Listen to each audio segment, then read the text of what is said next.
Bonjour, Yves Jéglé du Parisien, Guillaume Otzenberger qui va filmer cette visite à la Fondation Vuitton.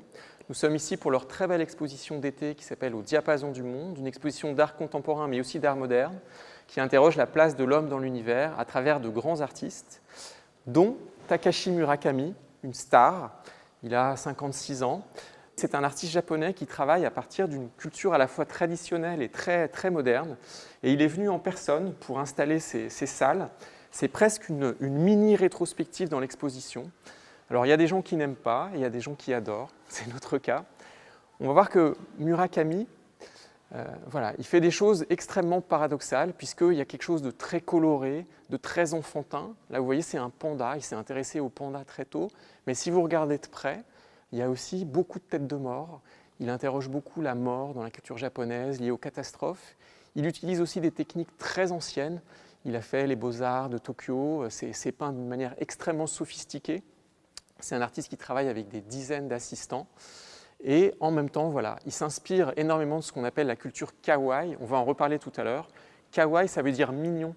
Chaque fois, vous dites « Oh, c'est trop mignon » sur des peluches, sur des petits objets populaires, comme on voit là d'ailleurs, sauf que là, c'est vraiment des œuvres. En fait, c'est né de cette culture japonaise du kawaii, c'est-à-dire d'inventer constamment des petits fétiches, des petits doudous. Alors, les gens connaissent surtout les fleurs de Murakami, comme on voit, ces petits sourires, c'est tout un bestiaire féerique qui est très nourri aussi, bien sûr, des mangas, du cinéma d'animation. Murakami, qui vient d'un milieu modeste, qui était le fils d'un chauffeur de taxi, voulait faire des films d'animation.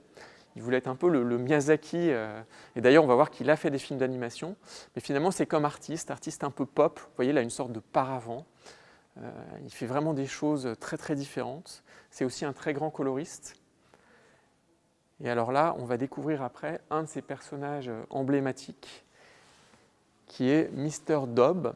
Donc Dob, vous pouvez même le lire, en général il y a le D, le visage c'est le O et le B.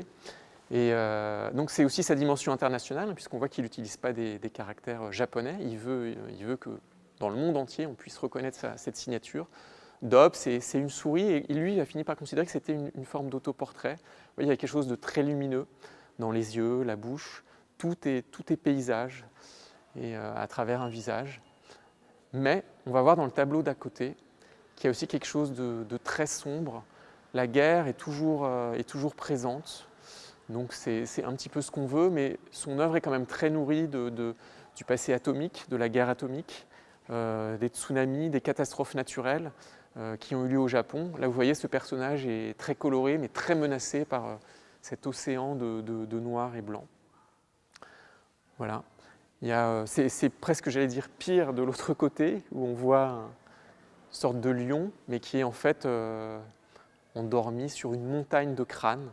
Donc l'idée de la mort est vraiment omniprésente, avec là par contre des caractères japonais.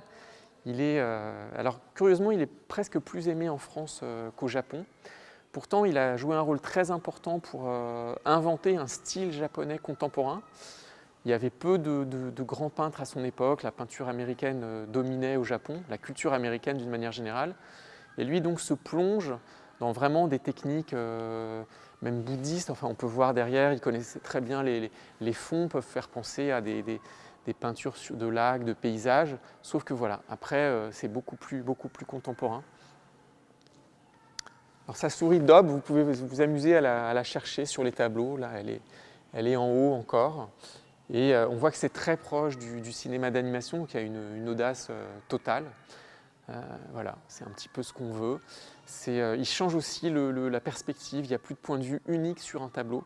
C'est tellement grand que si vous vous approchez, vous voyez des détails infinis. On retrouve presque des choses de la peinture de la Renaissance, si on se souvient de Bosch, enfin de ces tableaux où il y a des détails infinis, des fleurs, des animaux. Voilà. Et donc c'est des tableaux aussi immenses, vraiment, comme on en fait très peu.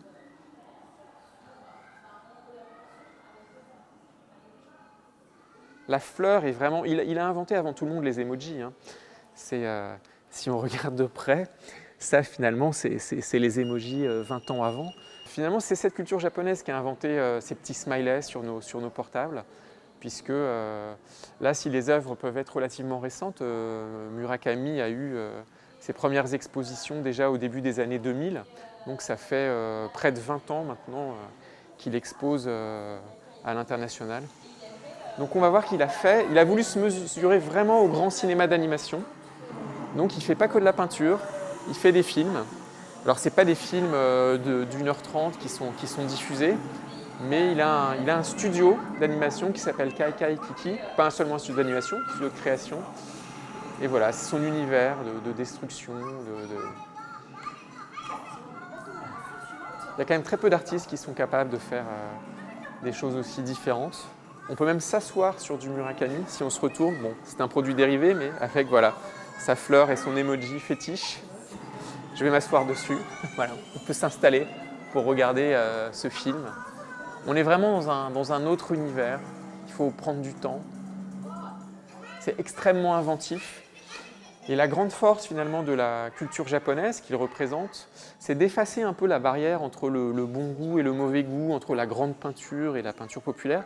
On va voir dans cette salle, la première fois que je suis venu voir l'exposition, la salle était ouverte, il y a des gens qui disaient c'est affreux. Et moi j'ai adoré, parce qu'il utilise, même le papier peint fait partie de l'art. Alors ça pour lui c'est un symbole de la culture kawaii. Donc kawaii ça veut dire, comme on disait tout à l'heure, très mignon. Donc c'est tout ce côté... Voilà, né de la culture manga. Donc ça, c'est une œuvre qu'il a fait spécialement pour la Fondation Vuitton. Donc il y a même du papier peint sur une dimension très immense. Alors il y a l'ours de Kanye West, ce Teddy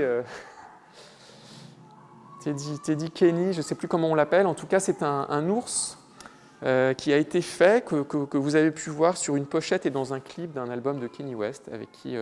Murakami a travaillé, il a travaillé avec d'autres artistes, avec l'actrice Kirsten Dunst. Il travaille dans la musique, il travaille dans le luxe. Donc Kaikai et Kiki aussi, c'est deux personnages fétiches qui ont donné son nom à sa société, puisqu'il a vraiment, c'est comme un chef d'entreprise, hein, il a des dizaines et des dizaines d'assistants, un peu comme Jeff Koons. D'ailleurs, ils ont tous les deux connu un peu la même polémique. Murakami a été un des artistes invités au château de Versailles, c'était en 2011, je crois, ou 2010.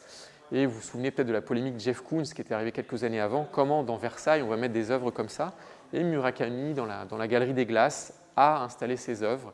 Il avait été un petit peu choqué d'ailleurs à l'époque de la réaction de certains qui avaient manifesté contre lui. Mais finalement, ça avait été quand même un grand succès public.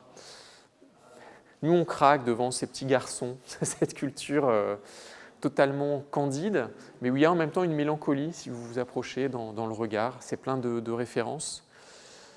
Finalement, le Japon a une société très stricte où tout est très codifié, mais on voit que par la couleur, par quelque chose de protéiforme dans l'art, ben voilà, ils essayent de s'en sortir en inventant vraiment des techniques nouvelles, puisqu'ici c'est à la fois finalement de la peinture, de la sculpture, du happening. Et on a encore une autre salle qui est plus sombre. Donc on continue. Vous voyez, pourtant c'est vraiment le début. On ne fera pas toute l'exposition au diapason du monde, mais il y a vraiment une petite rétrospective Murakami. Ce n'est pas d'ailleurs le début de l'exposition. Nous, on a choisi de commencer par là parce que on considère que c'est la partie peut-être la plus forte. Alors ça, c'est une œuvre immense, comme une fresque, où il a travaillé avec un artiste de street art aussi. Donc pour lui, c'est inspiré, ce sont des figures du Tao, il s'inspire énormément du Japon traditionnel. On ne les reconnaît pas facilement, on voit plutôt des pieuvres, mais vous voyez dans cette salle, il y a une dimension finalement beaucoup plus sombre si on s'approche, puisque ça parle des tsunamis. Vous voyez, c'est une sorte de tourbillon, on est pris dans un siphon. Là, il y a une figure noire, une sorte de Dark Vador japonais.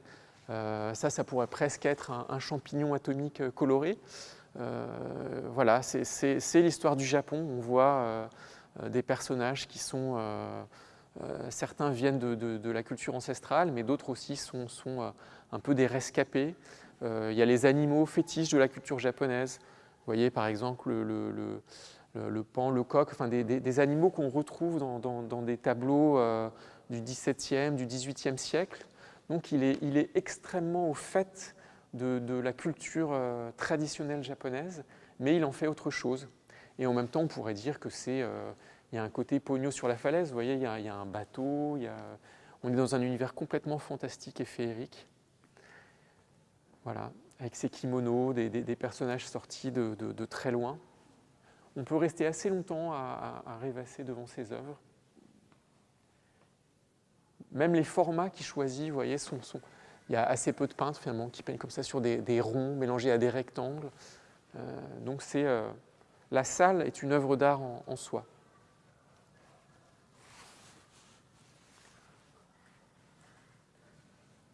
Donc voilà, on vous a montré ce qui pour moi est le cœur de cette exposition, donc l'univers de Takashi Murakami. Après, cette exposition comprend aussi des vidéos extraordinaires qu'on va peut-être voir. C'est une exposition qui veut raconter un petit peu comment l'art contemporain est né, dans l'après-guerre, un peu sur tous les continents. Donc il y a des œuvres très variées, il y a de la vidéo, il y a de la peinture, il y a de la sculpture, il y a du Klein, du Giacometti, donc ça remonte quand même aussi aux années 50, même avant. Donc on va peut-être descendre maintenant, puisqu'on est dans la fondation Vuitton, donc faite par Franck Gehry, ce bâtiment extraordinaire à côté du jardin d'acclimatation. Et on est vraiment dans un autre monde.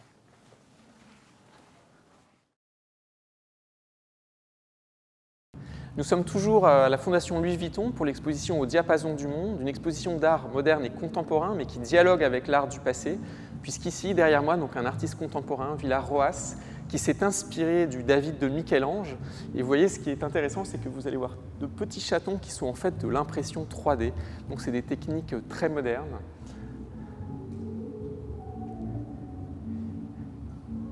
Il y a aussi un tableau qui va peut-être vous faire penser à Seurat, la baignade à Asnières, un grand tableau post-impressionniste. Et en fait, c'est William Sassenard, pareil, un artiste contemporain qui donc fait un très beau tableau qui est, on pourrait dire, si c'était du cinéma, une sorte de remake. On peut rester longtemps, c'est une salle très, très méditative. Et on va finir avec de la musique. C'est une exposition où il y a beaucoup de vidéos. On ne peut pas tout vous montrer, mais les vidéos sont extraordinaires. D'ailleurs, c'est comme au cinéma. Normalement, on va mettre des lunettes 3D. Un artiste qui s'appelle Cyprien Gaillard, qui a filmé, c'est pas une rêve, il a filmé des images de nature. Vous voyez, je vais mettre les lunettes. On est là, on prend les lunettes. Et c'est très très beau, sur de la musique reggae. Des feuilles de palmier arrivent vers moi.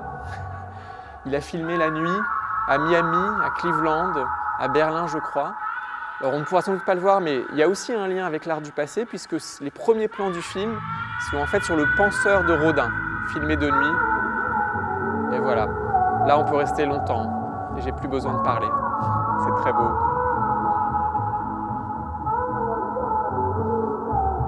Merci d'avoir suivi cette vidéo, j'espère que ça vous donnera envie de vivre.